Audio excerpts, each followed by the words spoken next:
Kevin Costner adored Whitney Houston. Not only did he describe her as "my one true love" in 2012, but he also continued to use the iconic song from the movie "I Will Always Love You" as his ringtone. They had formed a special bond while filming The Bodyguard, solidifying the chemistry they conveyed on screen. The singer passed away in 2012 at the age of 48, a tragic accident, drowning in her bathtub after consuming cocaine and various medications. From that moment, the actor and director consistently expressed his sadness over her loss. On one occasion, he confessed to feeling guilty for not helping her more before her death, believing he should have saved her as his character did in The Bodyguard. The connection Kevin Costner felt with his friend was so special that he didn't let CNN tarnish the moment of expressing his affection and saying goodbye to her. He shared this on a podcast, recalling how he refused to shorten the 17-minute speech he had prepared for her funeral. "I had been working on this speech, and I tried to gather everything I wanted to say." Kevin was adamant about not removing even a single word from his speech,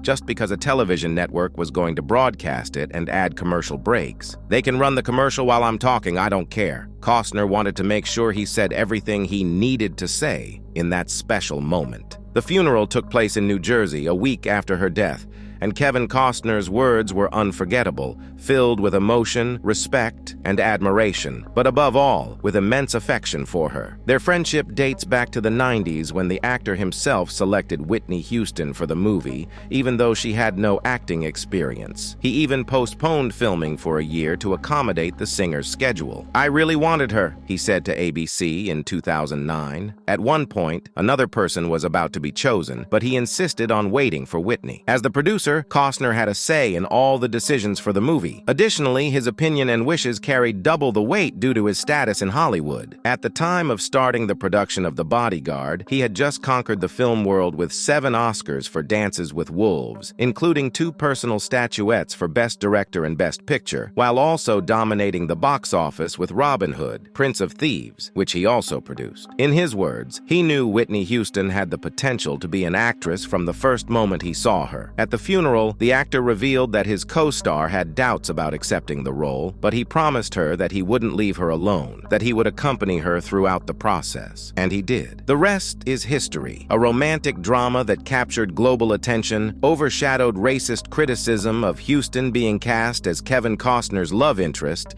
and broke important social barriers. "They told me the movie made a big impression on the Black community because I took Whitney in my arms and kissed her. Not as a Black woman, but as a beautiful woman. That's how I saw her," he said in 2012. Although Costner regretted not saving her, the actor tried to lend her a helping hand before her death. Whitney Houston's personal battle with drugs was a reality she herself exposed in various interviews. Her loved ones contacted her co-star to help her by writing letters, and he did. He confessed that he wrote 2 letters to her, but he never got a response. "I don't know if those letters were ever read. I let her down," he said in 2012. "I should have been there, and I wasn't, and now for the rest of my life I will have to live with that pain," he added, while comparing himself to his character in The Bodyguard. "I saved her then. I should have saved her now." It's evident that Costner felt great admiration and affection for Houston. At her funeral, with tears in his eyes, he said, "There's a lady in heaven making God himself wonder how he created something so perfect." If you like this video, here's another sad chapter in Kevin Costner's life. Click on this video to learn the reason behind his divorce from Christine Baumgartner.